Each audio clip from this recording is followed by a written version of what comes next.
Hello everyone, how are you all? I hope you all are fit and fine. आज का हमारा जो topic है वो है सेंटेंसेस, जो बहुत इजी है और इम्पोर्टेंट है हर कॉम्पिटिटिव एग्जाम के लिए। सबसे पहले हम बात करें सेंटेंस के बारे में।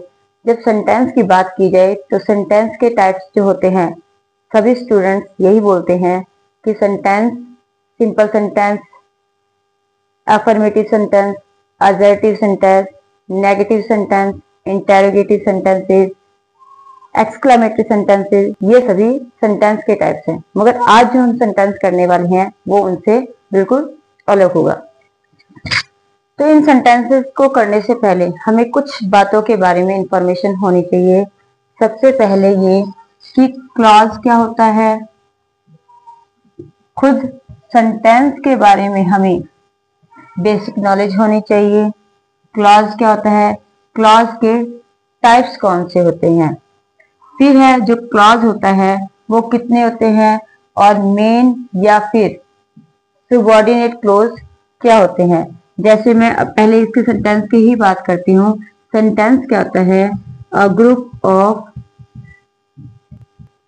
वर्ड्स। सेंटेंस क्या होता है, अ ग्रुप ऑफ वर्ड्स जो कंप्लीट मीनिंग देता है। यानी अगर हम बात करें A B C D E, ये क्या है, ये सभी लेटर्स हैं। जब इन लेटर्स को जोड़ा जाता है तो एक वर्ड बनता है। जैसे मैंने लिख दिया एप्पल एंड बनाना। जब मैं ऐसे करके कुछ वर्ड्स को आपस में जोड़ देती हूँ और वो वर्ड जो कंप्लीट मीनिंग देते हैं, कंप्लीट सेंस देते हैं, वो क्या होंगे, सेंटेंस। नेक्स्ट है क्लॉज। क्या होता है, क्लॉज होता है जिसके पास एक सब्जेक्ट और एक वर्ब हो। यानी जिस सेंटेंस में एक सब्जेक्ट होगा, एक वर्ब होगा, वो क्लॉज बनता है। अब एक सेंटेंस के अंदर एक भी क्लॉज हो सकता है, दो भी या तीन भी क्लॉज हो सकते हैं। कभी कभार हम जब आगे मतलब बहुत डीपली सेंटेंस के बारे में पढ़ते हैं तो क्या होता है कि जैसे सिंपल सेंटेंस है, सिंपल सेंटेंस के अंदर हमें एक सब्जेक्ट और एक वर्ब देखने को मिलेगा। मगर क्या होता है कि कई बार हमें सेंटेंस में एक सब्जेक्ट वर्ब, फिर एक सब्जेक्ट वर्ब, फिर हमें एक सब्जेक्ट और वर्ब, यानी हमें कई क्लॉज देखने को मिलते हैं। और ये दोनों जो क्लॉज होते हैं वो इस पर डिपेंड होते हैं। यानी ये जो पार्ट होगा ये तो मेन क्लॉज होगा, फिर या इसे प्रिंसिपल क्लॉज भी कहा जा सकता है। और मगर जो ये दोनों क्लॉज होंगे ये इस पर डिपेंड होंगे, इसलिए इनको डिपेंडेंट या सबऑर्डिनेट क्लॉज कहा जाता है। चलिए स्टार्ट करते हैं हमारा जो इसका फर्स्ट पार्ट है, सिंपल सेंटेंस से।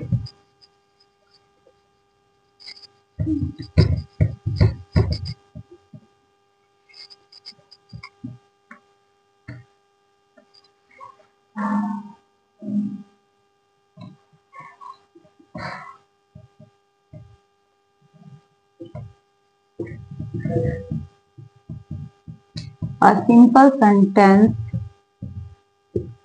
has only one clause and it has a subject and a verb and expresses a complete meaning।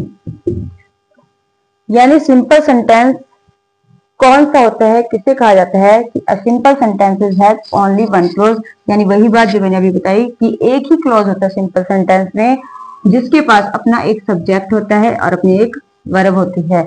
और जो मीनिंग होगा इसका कंप्लीट होगा, कंप्लीट सेंस देगा, कंप्लीट मीनिंग देगा, या फिर ये कह सकते हैं कंप्लीट थॉट होगा। ठीक है, जैसे मैं लिखूं I was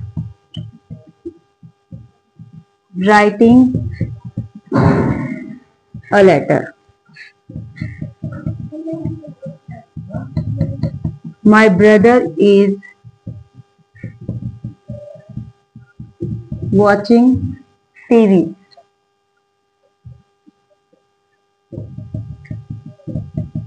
you are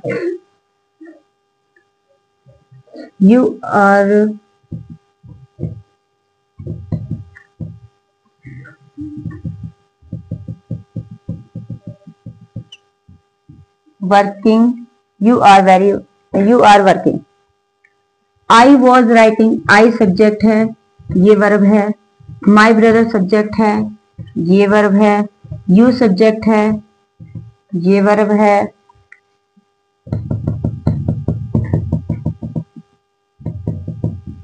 The workers work, ये सब्जेक्ट है, ये वर्ब है. उसके अलावा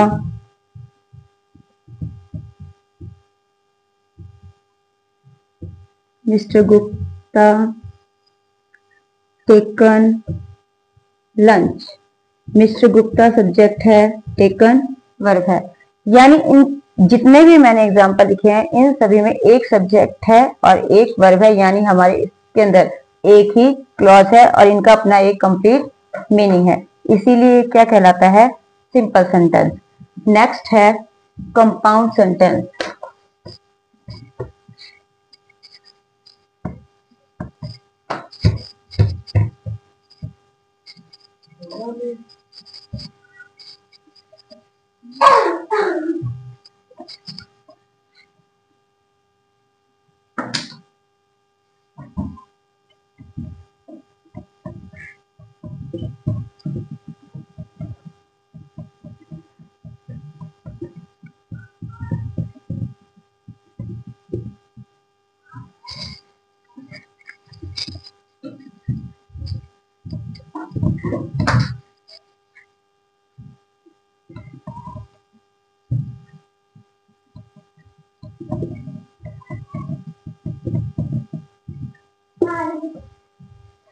A compound sentence has two independent clause, यानी इसके अंदर क्या होंगे?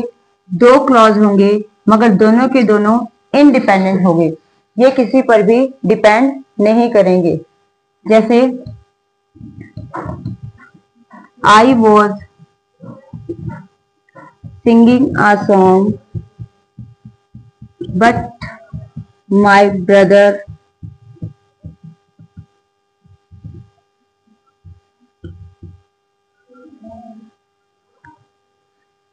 liked, ये कर लेते हैं, my brother was eating food.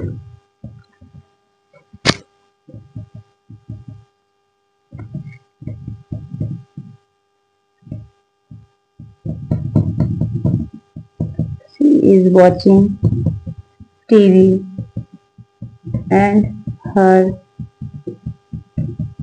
sister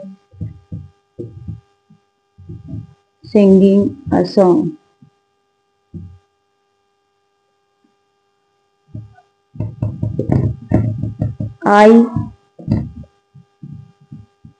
I like to eat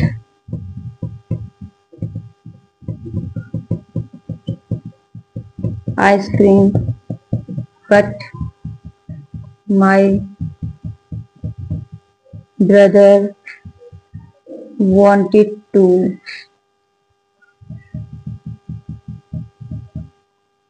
junk food.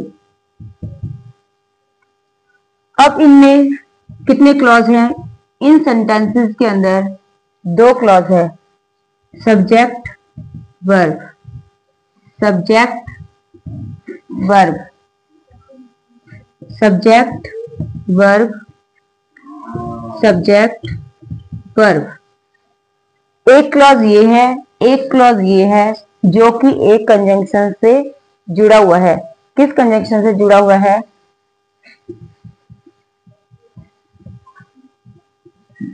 Coordinating conjunction. किन से जुड़ा हुआ है? कोऑर्डिनेटिंग कंजंक्शन से जुड़ा हुआ है, जो कि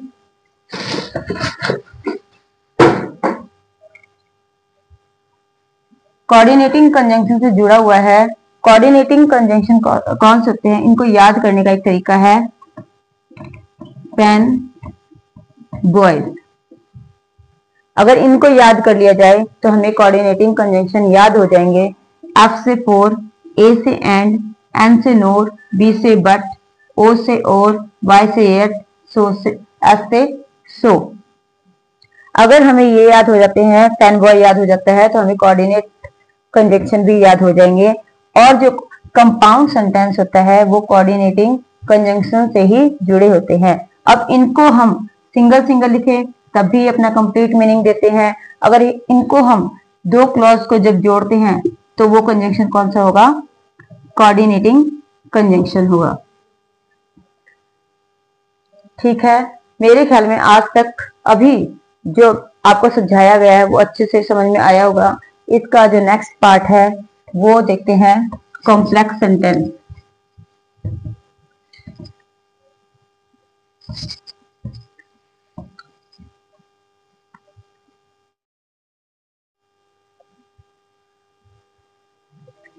नेक्स्ट पार्ट है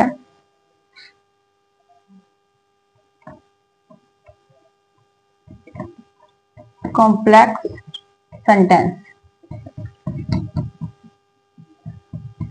A complex sentence has a one independent clause and one or two dependent clause and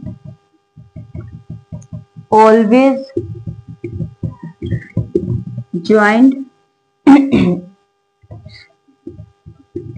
with subordinating conjunction।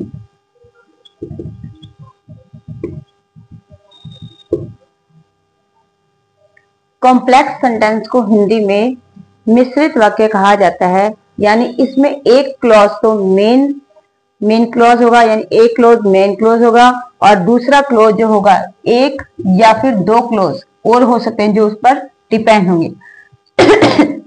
Complex sentence has a one independent, यानी एक क्लॉज तो बिल्कुल इंडिपेंडेंट होगा, उसके अलावा वन और टू और क्लॉज हो सकते हैं जो उस पर डिपेंड होंगे। और always joint with subordinating conjunction, और हमेशा सबऑर्डिनेटिंग कंजंक्शन से वो जुड़े होंगे। अब पहले जो कंपाउंड सेंटेंस में मैंने बताया था वो कोऑर्डिनेटिंग कंजंक्शन कहा था। उसके लिए मैंने एक ट्रिक बताई थी कि आप उसे पेन बॉय से याद कर लीजिए। ये गिनती में बहुत कम है और जो सबऑर्डिनेटिंग कंजंक्शन होते हैं ये गिनती में ज्यादा होते हैं।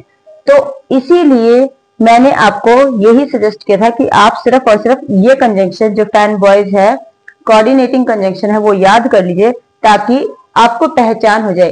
क्योंकि जो एग्जाम में क्वेश्चन बनते हैं उनका क्वेश्चन सिर्फ फाइंड आउट करने का ही आता है कि सिंपल सेंटेंस कौन सा होता है, कंपाउंड या फिर कॉम्प्लेक्स सेंटेंस कौन सा है। तो ये फाइंड आउट हम इजीली कर सकते हैं। एक तो ये जानकर, जब हमें ये पता है कि इसमें इस सेंटेंस में क्लॉज कितने हैं, उसके बाद अगर कोई हमें कंजंक्शन उसमें देखने को मिलता है तो वो कौन सा कंजंक्शन है। ओके, एग्जांपल देखते हैं। Because she studied hard. अब बिकॉज से स्टार्ट हुआ है तो यानी यहां पर ये डिपेंडेंट है और ये मेन क्लॉज है।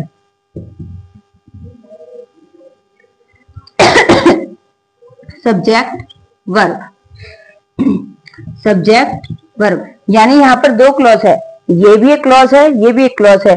बस बात ये है कि ये मेन क्लॉज है और जो ये पार्ट है ये इस पर डिपेंड है। although it was raining, although it subject है, ये इसका वर्ब है, we सब्जेक्ट है, ये वर्ब है, यानी वही सेम, इसमें भी दो क्लॉज है और इसका मेन पार्ट जो मेन क्लॉज है वो मेन क्लॉज ये वाला है, ये इस पर डिपेंडेंट है। If you are not ready with the song, it is better to let them. If से स्टार्ट है तो इसका मतलब फिर से यही कि ये डिपेंडेंट क्लॉज है और ये इंडिपेंडेंट क्लॉज है। आई होप मैंने जितना आपको करवाया है, अगर आप इसे अच्छी तरह से डीपली समझ लेते हैं तो आपका ये टॉपिक कभी भी गलत नहीं होगा। अगर फिर भी आपको डाउट लगता है तो एक बार वीडियो को फिर से देखिएगा, आपको बिल्कुल अच्छे से समझ में आ जाएगा। अगर आज का सेशन आपको अच्छा लगा हो तो हमारे वीडियो पर लाइक, शेयर एंड कमेंट कीजिए। Thank you for watching this video.